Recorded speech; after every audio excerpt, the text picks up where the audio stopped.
টলিউডে হঠাৎই আবারও এক শোক সংবাদ।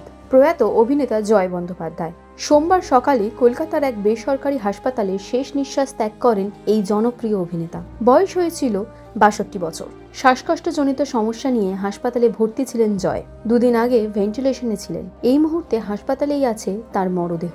সেখানে আছেন সদ্য প্রয়াত অভিনেতার দ্বিতীয় স্ত্রী অঙ্কিতা বন্দ্যোপাধ্যায় ও অভিনেতার মা। একসময় নায়ক হিসেবে টলিউডে সাড়া ফেলে দিয়েছিলেন জয় বন্দ্যোপাধ্যায়। তার সঙ্গে চুমকি চৌধুরীর জুটি ছিল সুপারহিট।